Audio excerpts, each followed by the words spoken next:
జనసేన అధినేత ఏం మాట్లాడాడో నాకు అర్థం కాలేదు. మీకైనా అర్థమైందేమో ఆలోచించండి. రాజకీయాలకు పనికొచ్చే మనిషినా ఆయన? ఎంత ఆవేశంగా మాట్లాడతాడు, ఎంత అధ్వానంగా మాట్లాడతాడు, ఎంత ఎకిలిగా మాట్లాడతాడు. ఏం మాట్లాడుతున్నాడు? ఏమంటాడు? మఖ్యలు ఎరగదన్ని మడత మంచంలో పెడతావా? ఎక్కడ నేర్చుకున్నావా ఈ డైలాగు? ఎవరు రాశారు ఈ డైలాగు? త్రివిక్రమ్ రాశాడా? ఎవరు రాసిన డైలాగ్ చెప్తున్నావు? ఏం నాకు అర్థం కాల. మీకైనా అర్థమైందా అని అడుగుతా ఉన్నా జన సైనికులారా. అంతేకాదు ఇంకో మాట అన్నాడు, అసలు మనకి 24 ఏంటి, అసలు 24 తీసుకునే శక్తి ఉందా?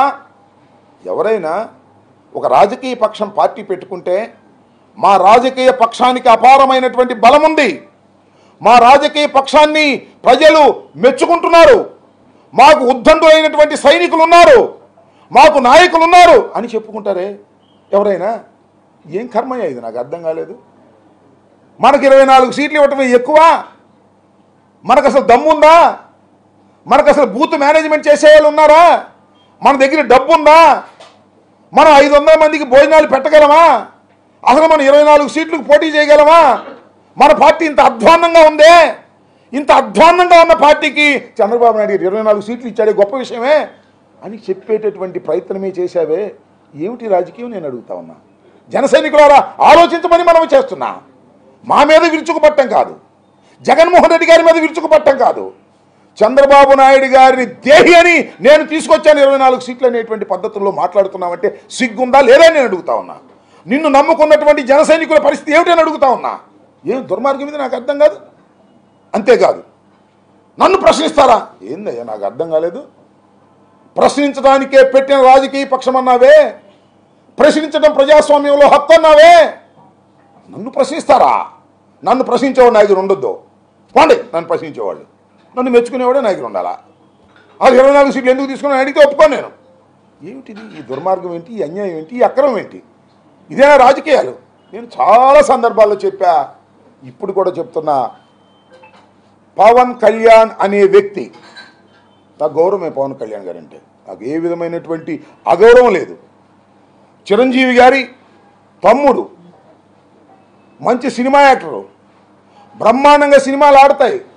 మా కులంలో పుట్టినవారు, అగ్రస్థానానికి వెళ్ళిన వాళ్ళు సమాజంలో ఒక రంగంలో, వీఆర్ లైక్ దెమ్. బట్ కానీ నువ్వు చేస్తున్నది ఏమిటయ్యా నాకు అర్థం కాలేదు. నిన్ను నమ్ముకున్న వాళ్ళు, మేము నమ్ముకోవాలా, ఎందుకంటే నీ సంగతి మాకు తెలుసు కాబట్టి. నిన్ను నమ్ముకున్న అమాయకమైన జనం ఉన్నారే, నిన్ను నమ్ముకున్న కులస్తులు ఉన్నారే, వాళ్ళేదో నువ్వు ముఖ్యమంత్రి అవుతావు అనుకున్నారే.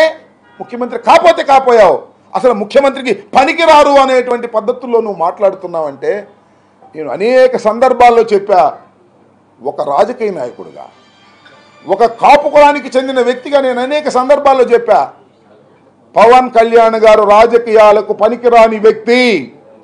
పవన్ కళ్యాణ్ గారికి రాజకీయాలు తెలియవు. పవన్ కళ్యాణ్ గారిని నమ్ముకుంటే కుక్క తోక పట్టుకొని గోదావరి ఈదినట్టే. సోదరులారా నమ్మకండి అని అనేక సార్లు చెప్పాను నేను. అయినా సరే మా పవన్ కళ్యాణ్ సీఎం కావాలన్నారు. ఇవాళ అరవండి అని అడుగుతా ఉన్నా. పవన్ కళ్యాణ్ సీఎం కావాలని కోరుకునేవాళ్ళు ఇవాళ పవన్ కళ్యాణ్ని సీఎంగా చూడలేకపోతే, కనీసం వినలేకపోతే చంద్రబాబు సీఎం అని అంటారా అని అడుగుతా ఉన్నా.